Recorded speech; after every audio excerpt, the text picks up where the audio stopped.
Bueno, buenas noches. Antes que nada, quisiera dar las gracias a la Fundación Espacio por brindarme la oportunidad de presentarles aquí mi trabajo de ascenso, titulado Creando lugares entre la exaltación y la superación del objeto arquitectónico en la obra de Pablo Lasala. ¿Se escucha ahora? Ok, me avisan. Este es un trabajo muy personal sobre la obra de mi padre que inicié con dos ideas fijas. Una, trabajar con los proyectos de Pablo en los cuales la vinculación con el paisaje es clara y contundente. Y la otra, mostrar la diversidad de acercamientos que están presentes en su obra con la intención de establecer una comparación. Y es que su obra está caracterizada por una multiplicidad de ideas. Si bien al observar sus trabajos podemos deducir cuáles son sus prioridades y cuál es su posición ante ciertos temas, no podemos dejar de sorprendernos al ver la riqueza de gamas con los que estos temas se desarrollan. En este trabajo me voy a concentrar en la parte de la obra de Pablo que está más relacionada con el tema del paisaje, que después de lo expuesto anteriormente sabemos que es solo una de estas líneas que se desarrollan a lo largo de su obra. Esta búsqueda inicial evoluciona a un concepto mucho más amplio, el del lugar. Esto se debe a que la idea de paisaje tradicionalmente implica la necesaria relación entre un sujeto que mira y un entorno que es observado. Requiere del alejamiento, de lo que Ignacio Solá Morales plantea como el ejercicio estético de mirar desde fuera. Tema que, si bien es clave dentro de la obra de Pablo, no logra abarcar el conjunto de ideas que quería incluir aquí. En este trabajo, la creación de lugares está referida, por una parte, a la consolidación de la tierra que conforma el solar, a fin de producir un entorno más apropiado para el colectivo, en el cual se revaloricen los atributos del terreno, intentando mantener el vacío para la ciudad y para el disfrute del peatón. Por otra parte, en el lugar también se expresan conexiones más allá de lo físico, con creación de atmósferas en las cuales la conjunción de lo nuevo y lo que antecede se funden en una nueva unidad que los trasciende a ambos.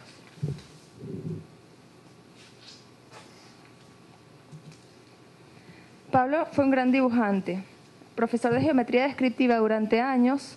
Tuvo su primer acercamiento al dibujo en clases de pintura cuando era niño, que junto a sus estudios de música desarrollaron su expresión artística por estas dos vías, lo visual y lo auditivo. Pablo tuvo un acercamiento temprano hacia el lugar. Sus dibujos nunca fueron imágenes abstractas o fantasiosas. Desde sus primeros bocetos se observa el interés en reproducir paisajes o situaciones en las que encontraba elementos que al principio, de una manera menos consciente, quería explorar y realzar.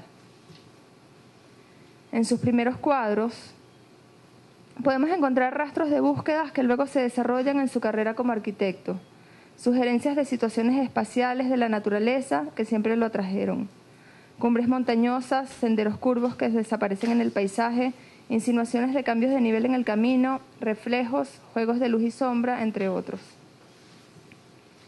Pero cuando comienza a estudiar arquitectura, pierde interés por la pintura. Confesaba que en su profesión había encontrado la búsqueda que había confiado a la pintura inicialmente. Sigue dibujando lugares sugerentes para él en sus viajes y paseos, pero ya no en óleo, sino en lápiz o tinta. Centra ahora su mayor interés en la representación de sus ideas de arquitectura. En la elaboración de las vistas realizadas para sus proyectos, podemos apreciar que hay un excepcional dominio de la técnica de la perspectiva. Sus años como profesor de geometría descriptiva y más específicamente su trabajo titulado Perspectiva para arquitectos son una muestra del valor que le da a la representación de las ideas a través del dibujo técnico en el desempeño de un arquitecto.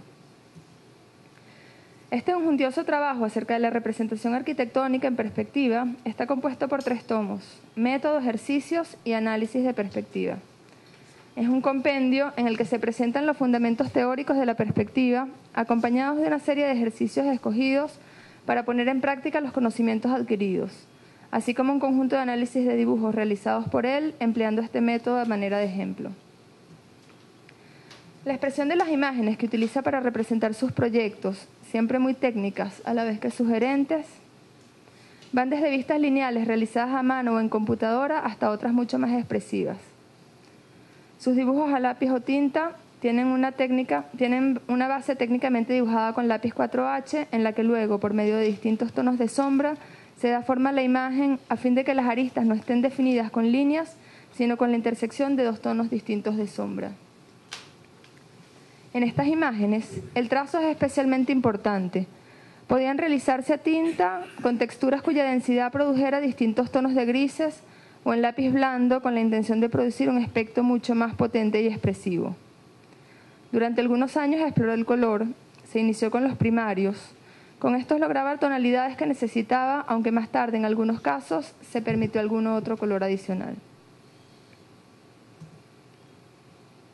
A muchos arquitectos de su generación les costó el encuentro con lo virtual, el despegue de lo sensorial, de la mano en contacto con el papel, de una relación muy directa entre cuerpo y cerebro. Pablo se mostró atraído por las posibilidades de los medios digitales que rápidamente absorbió e hizo suyos, manteniéndose actualizado hasta el final. Tal vez su conocimiento de geometría y la precisión con que siempre proyectó generaron la nueva pasión por este método de representación. Hay varios sistemas de representación que se repiten a lo largo de sus proyectos y que coinciden con los distintos criterios bajo los cuales debía expresarse la idea. Era diferente para él sugerir la percepción de la propuesta a nivel peatonal que mostrarla a vuelo de pájaro. Era distinto representar una atmósfera que explicar un método constructivo. Si bien es cierto que puede utilizarse un solo sistema de representación para expresar contenidos muy distintos, en la obra de Pablo es evidente que la relación que existe entre el sistema de representación utilizado y el contenido, la relación que existe entre el sistema de representación utilizado y el contenido que expresa. Con esto intentaba focalizar la percepción hacia lo que realmente quería expresar. Las imágenes creadas por Pablo para mostrar cómo se veía la pieza arquitectónica en la vida real eran malintencionadas, según decía. Enseñaba los efectos que eran importantes para él, los más seductores.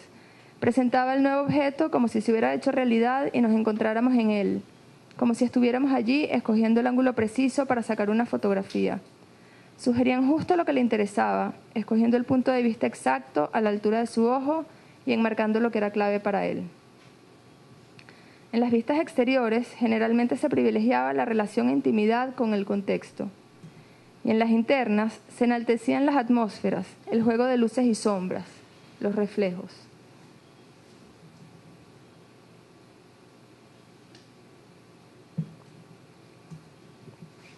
Las vistas aéreas se elegían generalmente para representar la implantación. Muestran la relación con el entorno a una escala mayor y las posibilidades de crecimiento, entre otras cosas. Estas imágenes, más comunes en los proyectos de grandes magnitudes, se delata su inclinación e interés por lo geográfico, muchas veces protagonista de sus proyectos. Generalmente son imágenes destinadas a explicar más que a producir sensaciones. Hay muchos proyectos en los que desarrollaba sistemas tridimensionales para explicar más técnicamente aspectos específicos de las propuestas. Esquemas constructivos, de circulación, de crecimiento por etapas, entre otros. Para este tipo de representaciones, usualmente elegía vistas axonométricas o isométricas, seccionadas o despiezadas, debido a que hacen más claros aquellos aspectos técnicos o programáticos. Los croquis, aunque forman parte de la representación de sus ideas, pertenecen a otra categoría. Son imágenes preliminares, sin mala intención, ya que no están hechas para mostrar a otros algo específico, para convencer. Son más bien un encuentro con él mismo, imágenes hechas dando rienda suelta al inconsciente, a la memoria o al placer mismo de dibujar. Para él, su proceso creativo generalmente se iniciaba con estos dibujos. Cuando se observan muchas de las vistas de sus representaciones finales, más elaboradas e intencionadas que los croquis, llama la atención el reencuentro con los puntos de vista estudiados originalmente en bocetos rápidos, sucesivos, durante los estadios más primarios del diseño. Esto nos demuestra que las vistas que escoge al final no son aleatorias, son parte del proceso de desarrollo de la idea. En este trabajo, la expresión con la que se representan las ideas es de vital importancia, debido a que como no se cuenta con obras realizadas, la prefiguración de las mismas por su autor es la fuente primaria de esta investigación. Constituye el material fundamental a partir del cual es necesario leer y deducir la manera de acercarse Pablo Lasala al diseño.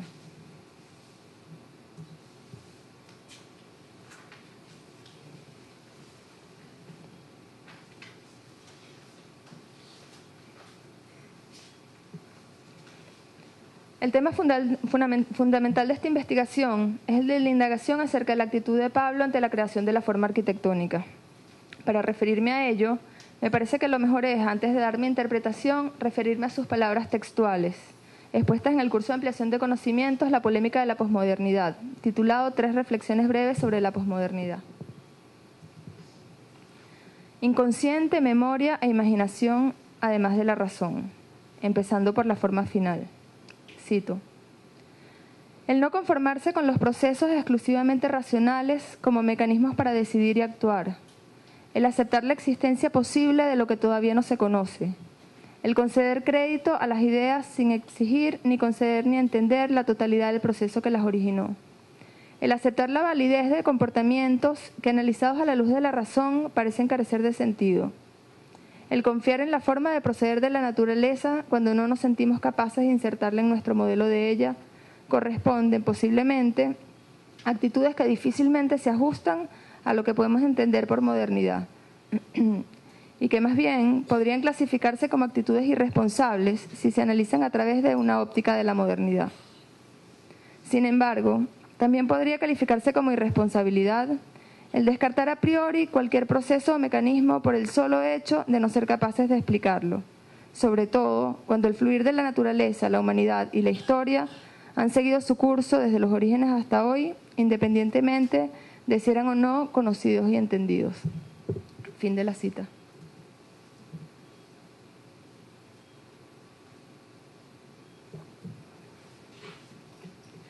Pablo no empezaba su proceso creativo únicamente por vías racionales. Leía cuidadosamente los programas, registraba fotográficamente el lugar, estudiaba concienzudamente su topografía. Después de conocer exhaustivamente la naturaleza de un problema y sus razones de ser, daba permiso a su imaginación y a su inconsciente, a su memoria, para que hicieran acto de presencia y dejaran que su interioridad actuara libremente. Este era el momento de los croquis, aquel en el que se establecía la conexión del corazón con el cerebro a través de la mano. Pablo le daba un gran valor a la intuición. Podía ser que se debiera a su creencia en que ésta podía más que su razón en el momento de la concepción inicial de la obra arquitectónica, o tal vez a la sospecha de que por métodos estrictamente racionales era difícil no dejar afuera algún factor importante que sacrificara la totalidad. De esta manera, iniciaba un proceso creativo en el que la conciencia iba encaminando y corroborando lo que estaba surgiendo de su subjetividad. Esta primera etapa, más intuitiva, no se trataba de un estado de trance en el que la razón no tenía cabida. Era más bien un momento en el que su cerebro, contando con todos los datos adquiridos inicialmente, se enfocaba en la forma final de la propuesta arquitectónica, en contacto con el contexto que la rodeaba. En esta forma total se encontraban las pistas que coincidían con los datos que había recabado en sus estudios sobre la naturaleza del programa y sus formas de ser. Es muy posible que este peso otorgado a la intuición esté la justificación de esas líneas paralelas o ideas recurrentes que caracterizan tan claramente su obra. La arquitectura de Pablo siempre se movió entre líneas distintas y paralelas. Diferentes formas de enfocar los problemas planteados en las que, si bien hay una posición clara y unas prioridades establecidas, las respuestas son bastante diversas. Entre estas líneas o ideas recurrentes podemos destacar entre otras las siguientes. En primer lugar, las propuestas en las que está presente la predilección por lo geográfico, la creación del paisaje, las cuales son objeto de este estudio. En segundo lugar, están las propuestas en las que se consolidan laderas muy inclinadas por medio de edificaciones que se comunican a través de sus accesos con las dos superficies planas que las limitan. Y en tercer lugar, hay que mencionar sus diseños de sintaxis académica, composición elemental y una simetría muy axial, una simetría axial muy clara, como el Museo para el Instituto de Zoología Agrícola y el acceso al Cementerio del Sur. Hasta el momento no he logrado deducir a qué obedece la elección de una u otra línea al enfrentarse a un encargo, pero creo haber comprendido que en su proceso se van desarrollando varias directrices a la vez. Estas directrices son en principio líneas paralelas que se ramifican y que en algunos casos se solapan, produciendo cruces, a mi juicio, muy interesantes.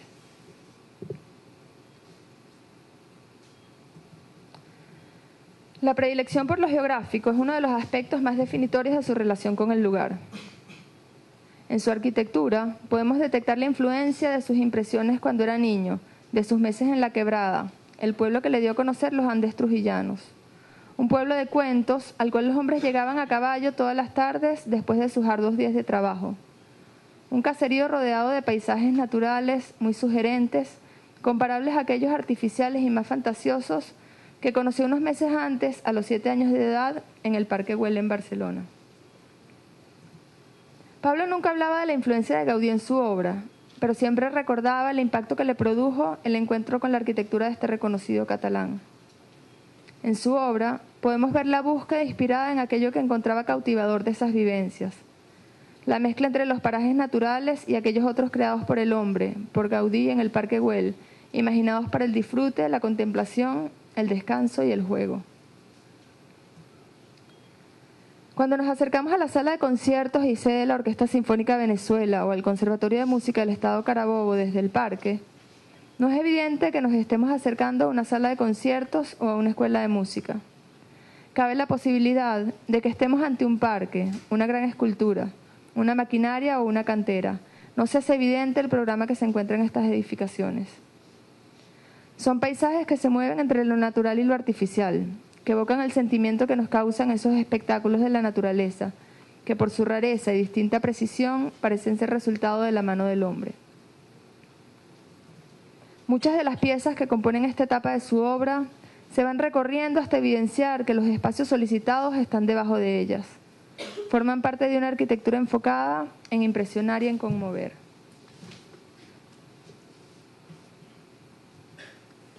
Las obras de Pablo, en las que se evidencia una clara predilección por lo geográfico, se han escogido para este trabajo las que mejor responden a 3 variantes o ideas principales.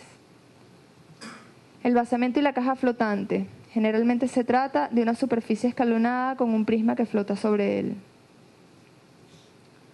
Un volumen complejo en el paisaje. El paisaje recibe un elemento que no es identificable con un sólido perfecto, sino más bien con la sumatoria de varios de ellos. Este sólido usualmente se involucra con situaciones y relaciones comprometidas con el entorno. Puro paisaje. Aquí la búsqueda se hace más extrema. No hay edificios de oficinas ni de viviendas. No hay cajas con ventanas por las que se asoma la gente. Los suelos son techos, espacios de juego, de contemplación, lugares para el disfrute de todos. En este momento me voy a referir a otro tema clave, el de las propuestas dobles. Y es que en las búsquedas distintas y paralelas que caracterizan la obra de Pablo, evidencian su costumbre de presentar 2 propuestas para los concursos de arquitectura, de lo cual podemos deducir que era un arquitecto que no creía en la solución única e ideal. Para él podía haber varias propuestas acertadas, variantes en las que estuvieran presentes los aspectos que consideraba clave dentro del reconocimiento del problema. En los ejemplos seleccionados para esta investigación hay 3 muestras de ello. De primero, arriba, la Catedral de Santo Tomé de Guayana. En segundo lugar, la sede del edificio administrativo para la gobernación del Distrito Federal. Y en tercer lugar, el edificio de oficinas administrativas para el Congreso Nacional. De estos 3 pares de propuestas, se están estudiando 5 casos solamente, debido a que en el concurso del Congreso para el concurso del Congreso, una de las propuestas se desarrolló en la oficina de los arquitectos Bernardo Borges y Francisco Pimentel. La otra, la que se muestra en este trabajo, se hizo paralelamente en su casa durante las noches y fines de semana. En los proyectos de concurso escogidos se puede leer una postura clara entre los pares de propuestas presentados. Hay elementos comunes, criterios en los que se permiten variaciones, obsesiones y búsquedas conceptuales, perceptuales y formales. Entre ellas se establecen cruces que, a mi juicio, van forzando y cuestionando estas ideas recurrentes. Estas propuestas dobles ayudan a evidenciar otro tema clave dentro de su obra, el cruce de temas. En el caso de la Catedral de Santo Tomé de Guayana, podemos apreciar una búsqueda común entre las 2 propuestas entregadas. La planta centralizada, reforzada por la luz cenital que enfoca la atención en el altar, Dios en el centro y los hombres a su alrededor, que se acercan a él mediante un ascenso continuo y sostenido desde el exterior hasta el centro. En el interior, la búsqueda es una sola. el espacio de recogimiento en el que se establece el contacto con Dios. La forma exterior asume aquí expresiones muy distintas. El basamento y la caja flotante, en el caso de la primera, a la izquierda, y puro paisaje en el caso de la segunda, a la derecha. En el concurso del edificio administrativo para la gobernación del Distrito Federal, así como en el edificio para las oficinas administrativas del Congreso Nacional, las propuestas evidencian que el programa requerido es para edificios de oficina de apoyo a actividades más representativas. En este sentido, el peso de estas edificaciones se ubica en características que urbanamente solicita el área dentro de la ciudad en la que están insertadas.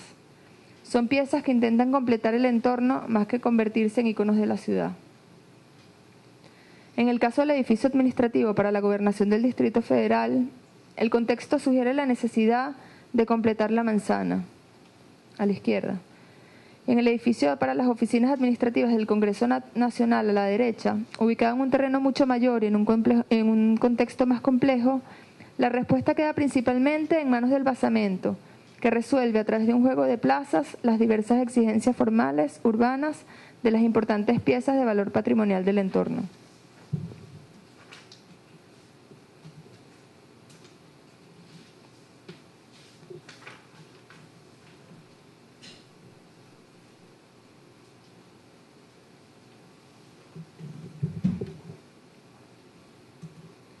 Me parece que la mejor manera de empezar este tema titulado El basamento y la caja flotante es con palabras propias de Pablo en su intervención otra vez para el foro titulado Los concursos de arquitectura del Centro Cultural Consolidado.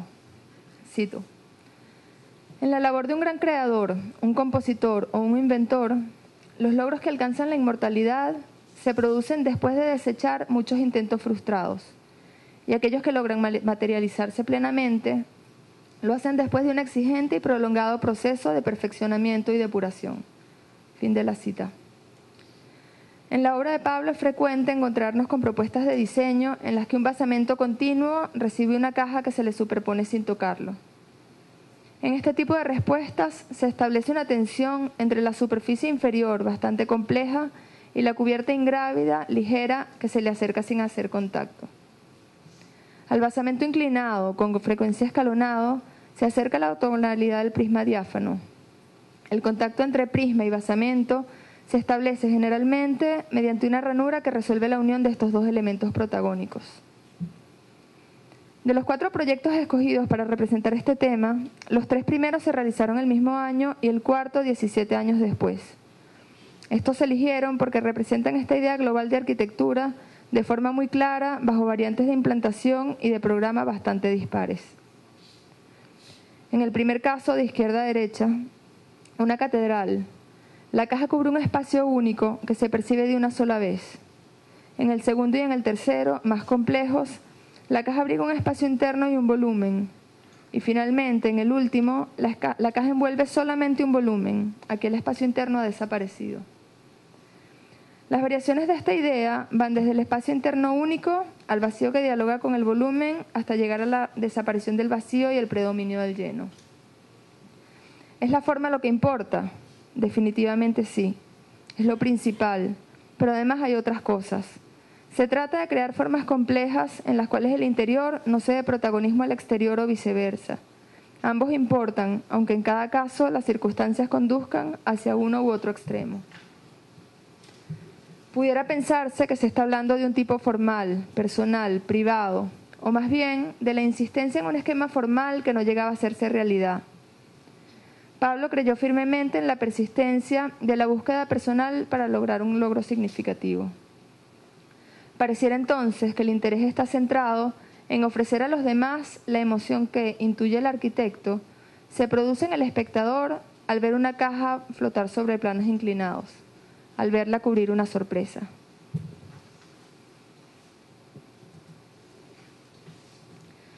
Acercamiento entre materia y espíritu. Catedral de Santo Tomé de Guayana, 1981. La categoría de la caja en el paisaje se expresa de la manera más contundente en esta primera propuesta. La caja y el basamento son las 2 partes que conforman el todo. Aunque exteriormente son 2 piezas bien diferenciadas, interiormente conforman un solo espacio. El basamento es el suelo, la superficie continua, compleja, por la que se transita hasta alcanzar el centro, bajo la gran cubierta que da lugar al área en la que rezan los fieles. No solo es la pieza que sugiere la aproximación, sino que es también la que contiene el foco de atención, el altar. Recorriendo el basamento se puede llegar desde afuera hasta el centro del lugar. Esta pieza produce una gran sensación de unidad, aunque su complejidad le permite albergar todo el programa requerido. Cito palabras de Pablo de su memoria descriptiva para este proyecto. Voy a citar varias veces palabras de Pablo de sus memorias descriptivas de los proyectos. Entonces lo que voy a hacer es que cuando no sean sus citas las identifico, y cuando no las identifico ya, para no fastidiarlos. Cito: en la solución de la catedral se ha manejado una concepción simbólica en la que se pretende expresar el acercamiento y comunión entre materia y espíritu. De esta manera, el piso que asciende con forma piramidal hacia el altar simboliza la materia, mientras que la estructura del techo, especialmente los tensores, simbolizan el espíritu. Fin de la cita. La apariencia de caja. Sede del edificio administrativo para la Gobernación del Distrito Federal, 1981. Este es uno de los concursos para los que se presentaron dos propuestas. Aquí, a diferencia de los otros que se muestran en este trabajo, las dos alternativas son variantes de la misma idea. La idea de la caja que flota sobre un basamento se presenta esta vez con una variación importante. Se adapta a una implantación totalmente distinta. La caja ya no se encuentra aislada, esta vez forma parte del tejido urbano y tiene intención de completarlo. Pudiera pensarse ahora que la manzana es la caja principal, la que manda, la cual es entendida como volumen que se completa con una caja menor en una de sus esquinas. Esta, que ha nacido de los linderos originarios, posee en su interior edificaciones de oficina que no ocupan la totalidad del espacio. La parcela destinada para este concurso está situado en el casco histórico de la ciudad de Caracas, específicamente en la esquina de La Torre, ubicada al norte de la Plaza Bolívar y al noroeste de la Catedral. Primera propuesta. Cito: el haber manejado las fachadas de una manera continua y dialogando con sus bordes, por sus bordes con las edificaciones vecinas, significa haber completado la fachada de la cuadra norte de la Plaza Bolívar, acto imprescindible para la definición del enmarcado total del recinto de este tan importante espacio urbano. En el caso de la primera propuesta, la caja y el basamento se desarrollan a lo largo de dos fachadas que dan hacia la calle, confiriéndole forma a la manzana. La ranura que se produce entre ambas insinúa que se puede acceder a la edificación libremente por cualquiera de sus caras. El basamento se desarrolla a lo largo de toda la esquina, pero con características muy distintas, lo cual corresponde a tanto la funcionalidad del edificio como la presencia de la Plaza Bolívar. Todas estas operaciones de sutil diseño urbano tienen como objetivo completar un paisaje rico en actividades y presencias, a fin de ofrecer al ciudadano un entorno más sugerente, a la vez que se contribuye con la creación de una forma urbana significativa.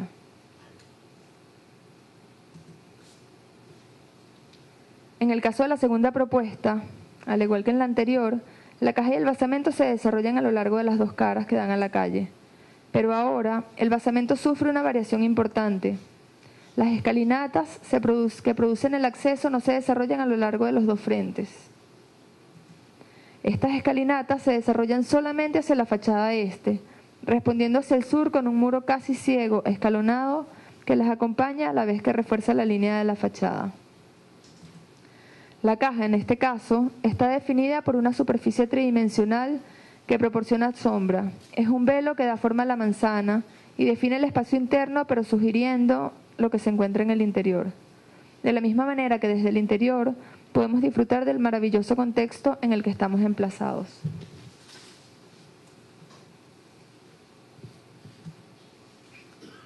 El logro de una búsqueda.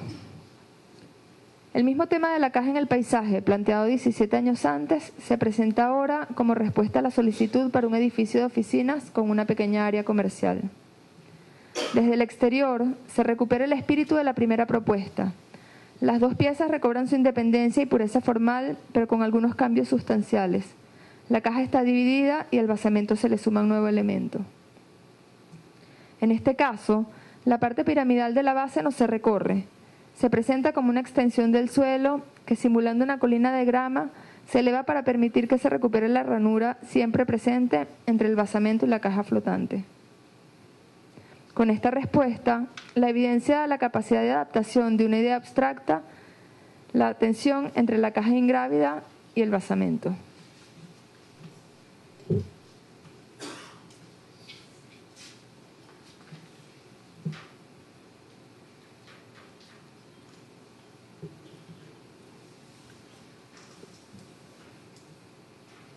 En este caso, al igual que en el caso anterior, voy a comenzar con una cita, pero esta vez del arquitecto Ignacio de Solá Morales, de su libro Diferencias, Topografía de la Arquitectura Contemporánea. Cito: la arquitectura actúa trazando límites a cielos y tierras que tienen cualidades determinadas. Estas dimensiones cualitativas son esenciales. La tarea de la arquitectura es recolectarlas, hacerlas visibles, solidarias, ponerlas en el universo de la palabra. Si el hombre es el cuidador de las palabras y solo de ellas emerge el sentido de las cosas, la arquitectura tiene un cometido preciso: hacer de las condiciones ya dadas de cada lugar palabras que signifiquen las cualidades de la existencia y que desvelen la riqueza y contenidos que en ellas se contienen potencialmente. Fin de la cita. La creación de plataformas con hondonadas y protuberancias que ponen en contacto al caminante con el cielo, el paisaje urbano y el natural es una estrategia para tomar contacto con el territorio muy frecuente en la obra de Pablo. De estas plataformas se ven surgir presencias contundentes que se relacionan con la forma urbana del entorno, con su atmósfera, con su agitación. Estas colosales figuras se alojan en parques y plazas, para solas del habitante común, que las disfruta tanto desde sus vehículos en movimiento como cuando las recorre a pie. Esta segunda idea encierra proyectos que están más relacionados con la ciudad en cuanto a su escala, con lo urbano. Son proyectos de mayor superficie, donde la decisión de crear paisajes está enfocada hacia la corrección de problemas, así como hacia el descubrimiento de los atributos del lugar para realzarlos. Esta es la única de las ideas desarrolladas en este trabajo en las que las propuestas estudiadas coinciden en cuanto a programa: un edificio de oficinas, áreas de esparcimiento y de estacionamiento. Los contextos en los que se desarrollan los proyectos escogidos son muy distintos. Un casco histórico tradicional, en el caso de la primera a la izquierda, y un contexto moderno en el caso de la segunda a la derecha. En estos dos casos, el edificio de oficina se resuelve con plantas tipo flexibles que permiten asumir cualquier cambio futuro. La mayor atención se centra en realzar los atributos del lugar, en que la propuesta forme parte del entorno donde se encuentra implantada, en la percepción que se tiene del peatón, de la edificación y su enclave.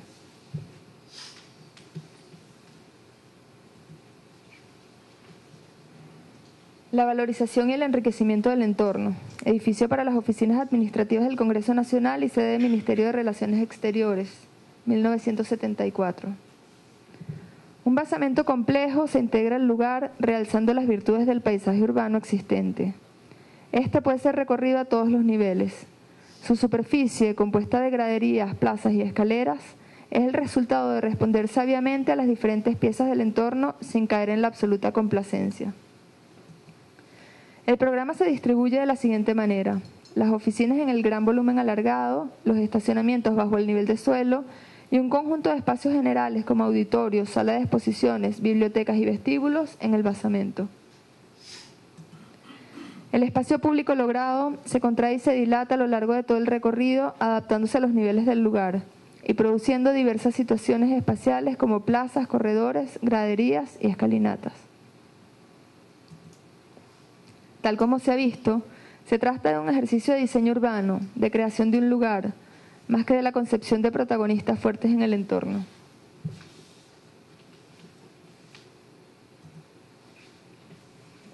Completar un conjunto. Banco Nacional de Ahorro y Préstamo, 1976.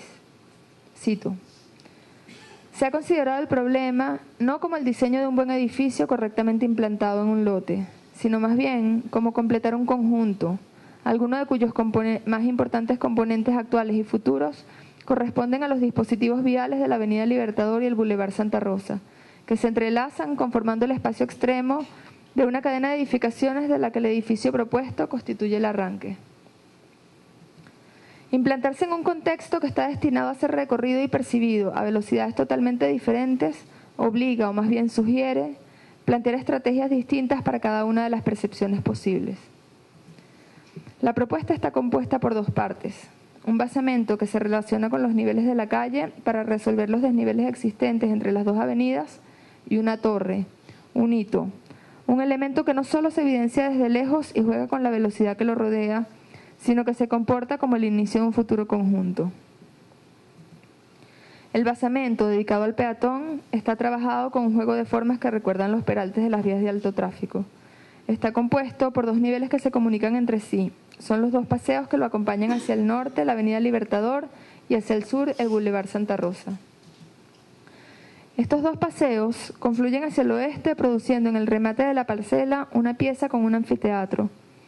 Esta plaza, definida por dos piezas cónicas de pendientes muy suaves, simboliza el final de los sistemas peatonales de estas dos avenidas.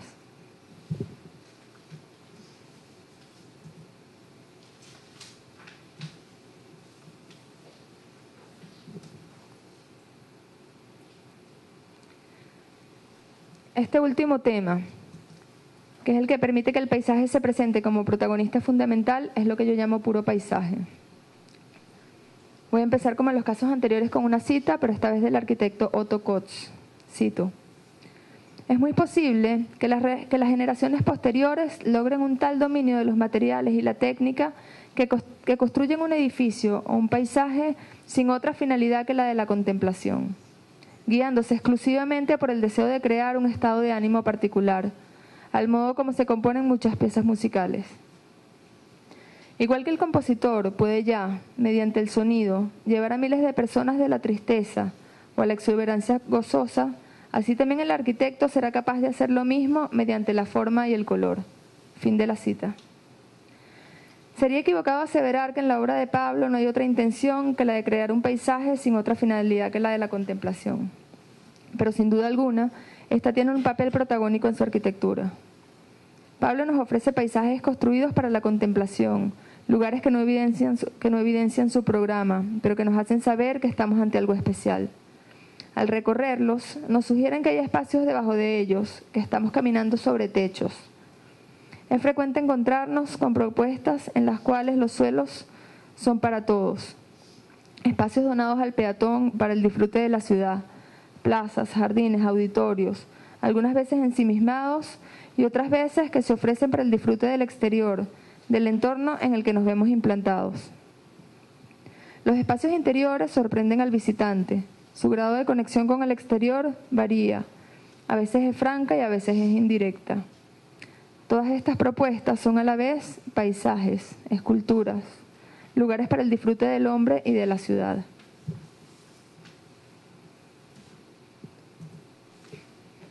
Una escultura en el parque.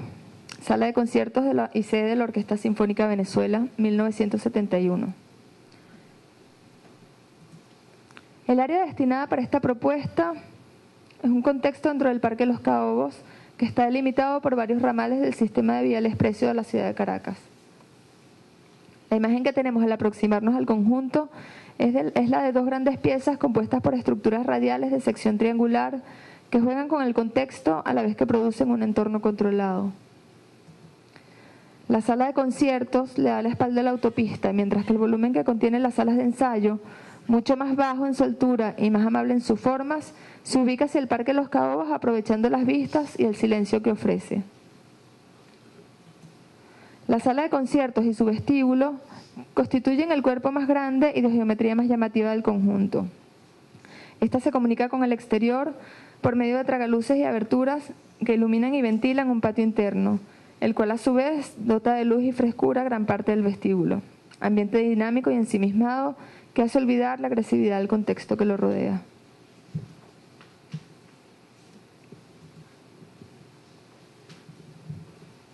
La insinuación de la sorpresa. Catedral de Santo Tomé de Guayana, segunda propuesta, 1981. Cito: se ha enfocado el problema como el diseño de un lugar que forma parte del parque adyacente y que puede ser utilizado a diario por los integrantes de las comunidades vecinas. En síntesis, se trata de darle a Santo Tomé de Guayana no solo una catedral, sino además un parque, un símbolo, un lugar. Fin de la cita. Desde el exterior encontramos una gran loma de grama de pendiente muy suave, de cuyo centro emergen sorpresivamente 4 prismas verticales, que ascienden a distintas alturas, insinuando el gran evento que ocurre en el interior. El interior es uno y múltiple. Varios espacios se integran de manera fluida en uno solo. Los altares reunidos y la pila bautismal acaparan el centro, mientras que el espacio de la gran misa toma la plataforma mayor, la primera que visualizamos al entrar. Hacia la izquierda, la capilla principal ocupa el otro gran espacio con las pequeñas capillas al fondo. Se crea así un paisaje exterior significativo y total, y simultáneamente un espacio interno que destaca por su interés atmosférico, gracias a la irrupción de la luz en la penumbra del interior.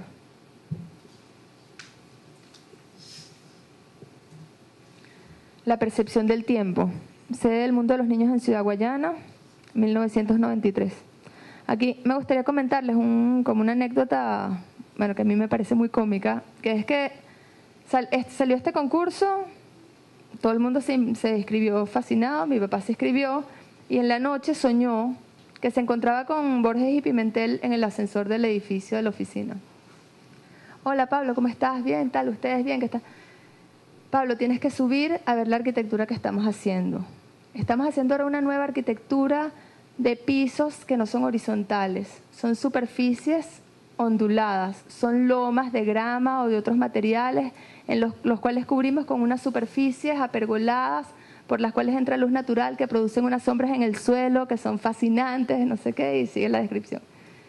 Mi papá sale del ascensor y dice, cónchale, lo que siempre quise hacer, y vinieron Borges y Pimentel, lo hicieron y yo todavía no lo he hecho. Nada, se levanta, nos cuenta el sueño, se ríe todo el mundo y al día siguiente arranca a trabajar con el concurso. ¿Ah? No, era un sueño.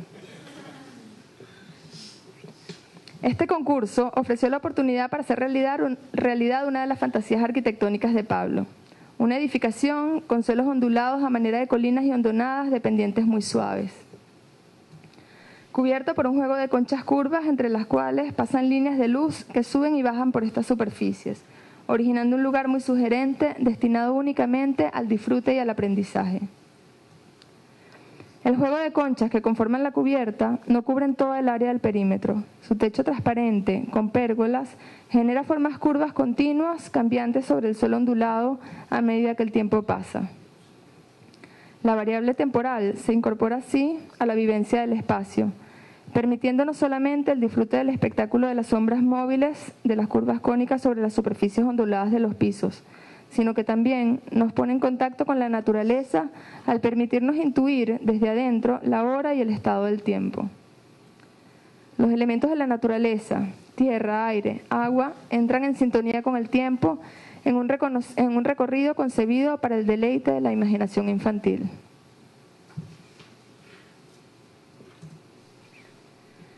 El borde y los dedos en el parque.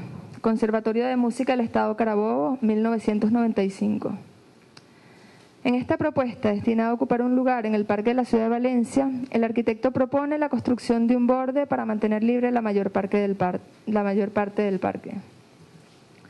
Para el logro de este objetivo se definen 2 conjuntos de componentes de naturalezas muy diferentes. Uno que constituye el límite en sí y otro que juega con el parque a la vez que se convierte en su telón de fondo. A mi juicio, esta propuesta se caracteriza por la dualidad que se expresa en la implantación de la edificación en el lugar, que es a la vez borde y una especie de dedos que penetran en él. Desde el parque se percibe una serie de sectores de pirámides de distintos tamaños y formas. Algunas de ellas están cubiertas de vegetación con el propósito de hacer los límites más difusos, y otras tienen superficies escalonadas para que puedan ser recorridas. Son graderías, auditorios al aire libre en los que pueden celebrarse conciertos con el parque como telón de fondo. En este proyecto y en el anterior, las imágenes que muestro no son las imágenes que se entregaron en el concurso. Vio que estas eran unas bases que fueron intervenidas con lápiz, o sea, con sombras hechas con lápiz que se entregaron y quedaron no sé en dónde. La exaltación de lo existente. La transformación del cuartel San Carlos en Centro Nacional de Culturas, año 2000. El cuartel San Carlos es una de esas edificaciones de valor histórico y testimonial dentro de la ciudad de Caracas que no han contado con la atención que merecen. Es una edificación modesta, sobria y de construcción sencilla que está ubicada en una manzana de forma trapezoidal con una colina de pendiente muy suave. La idea de Pablo para esta propuesta pretende reforzar la imagen del cuartel sobre la colina, asignándole mayor jerarquía al elevarlo y a distanciarlo de los observadores, así como de las edificaciones de su entorno. Para la ubicación del programa se plantean dos estrategias, ambas bajo tierra. Una de ellas se utiliza cuando hay que construir debajo del cuartel y la otra cuando hay que construir debajo de la colina. Las áreas ubicadas debajo del cuartel se construyen socavando los patios, mientras que las áreas que se desarrollan debajo de la loma de grama se evidencian en el exterior por medio de ranuras y aberturas que las iluminan y ventilan. Todas estas operaciones funcionales y constructivas tienen como objetivo realzar el monumento a la vez que se crea un paisaje que lo complementa.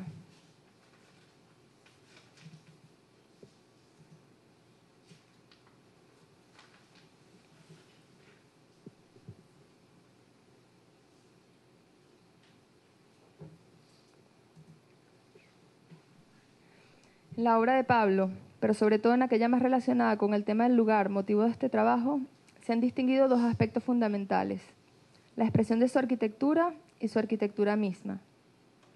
En ambos renglones, sus respuestas son personales y contundentes.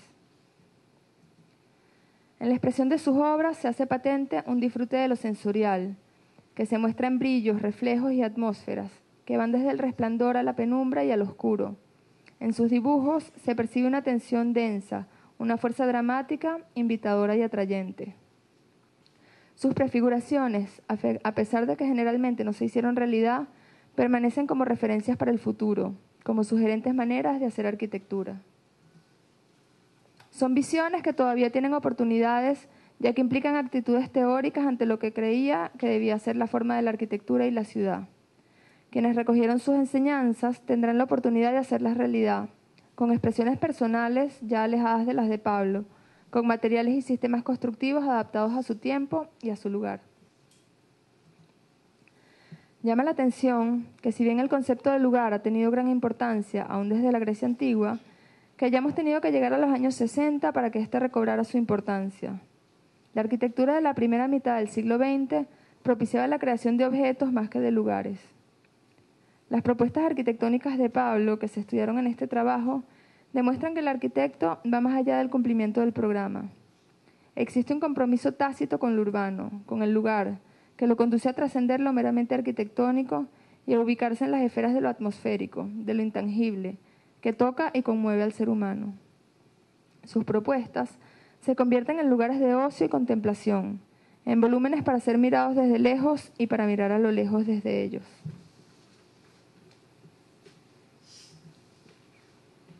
En cuanto a la creación de lugares, se han hecho patentes 3 visiones formales expresadas en proyectos de concursos. Estas implican una concepción intelectual hacia la forma arquitectónica que permite ser traducida en conceptos abstractos, en teorías. En primer lugar, la idea del volumen ingrávido que flota sobre un basamento anclado al suelo, produciendo una tensión entre lo suspendido y lo que pertenece al terreno. En segundo lugar, la idea del volumen más complejo que irrumpe en el lugar, que surge generalmente del vacío, de un hueco, y que está usualmente separado de sus bordes. En tercer lugar, la superación del objeto arquitectónico en puro paisaje, el cual implica una cierta renuncia al objeto a favor del lugar como único protagonista, en aquellos casos en los que esto es posible. Después de reflexionar sobre las obras de Pablo seleccionadas para este trabajo, creo que a pesar de que sus propuestas evolucionan hacia la asignación de una importancia fundamental al lugar y de la proposición de edificios que son solo paisaje, se evidencia simultáneamente una atención fundamental al objeto arquitectónico. Es curioso que en un mismo concurso como la Catedral de Santo Tomé de Guayana se plantea la trascendencia del objeto arquitectónico en puro paisaje en una de las soluciones y simultáneamente la exaltación del mismo en el lugar, la caja flotando sobre un basamento igualmente protagónico en el otro proyecto entregado.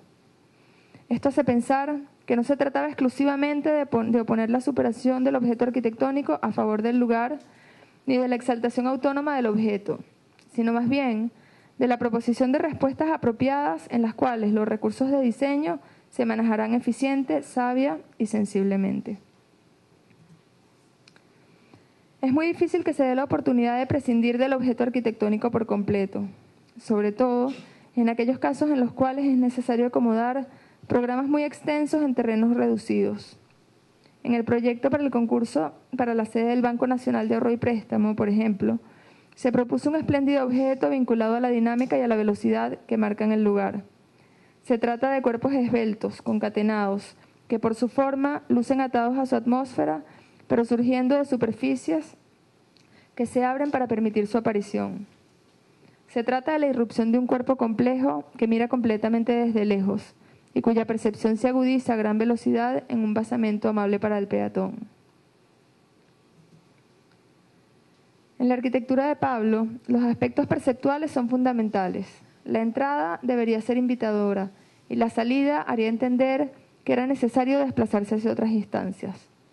Los espacios para permanecer, por el contrario, deberían invitar a quedarse en ellos y disfrutarlos. En esta actitud suya se observa una vinculación con la función que relaciona directamente la forma de la arquitectura con las percepciones que ella genera. Se trata, sin embargo, de una visión compleja que pone estos aspectos en un lugar preponderante. Fue escasa la arquitectura de Pablo que se hizo realidad. Los concursos ganados ni siquiera concluyeron en proyectos, lo cual habla de una cierta injusticia de lo real ante la tenacidad mantenida durante toda una vida.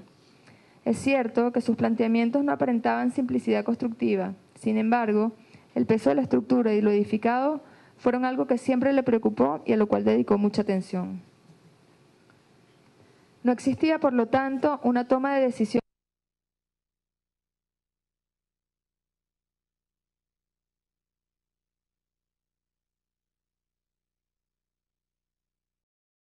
admiraba la arquitectura gótica o la de los años 60 en el país, donde veía un énfasis muy fuerte de la estructura junto a una clara diferenciación de la tabiquería.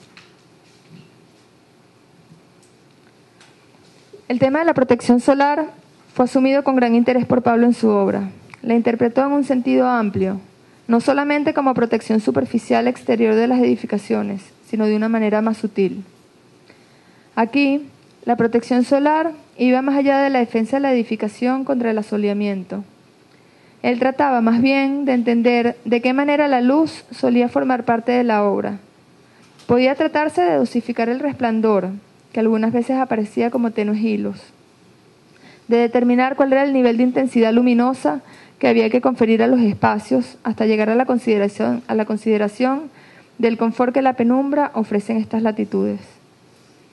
La expresión de las diferentes intensidades luminosas en su obra, que dan lugar a interesantes atmósferas, es muy evidente en sus dibujos perfectamente construidos desde el punto de vista geométrico. La importancia que tenía la geometría para Pablo se evidencia en primer lugar por su papel como docente de geometría descriptiva desde la época de estudiante, cuando fue preparador de esta materia, hasta su ejercicio como profesor durante más de 30 años. También por su enjundioso trabajo de un método de perspectiva para arquitectos, donde mostraba su experiencia personal como constructor de perspectivas de arquitectura.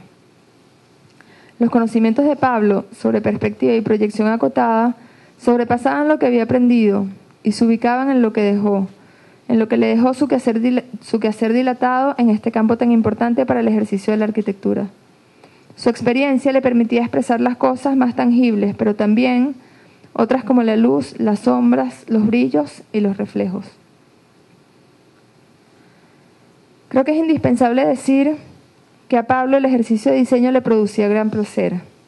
Disfrutaba del surgimiento de la forma final de sus edificaciones, desde los croquis más primitivos hasta su expresión final más complejo, en dibujos expresados con gran intensidad.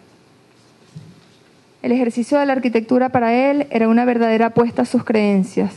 Trataba de hacer posible aquello en lo cual creía, Se empeñaba tanto en expresar sus ideas que no le importaba cuán difícil fuera su consecución.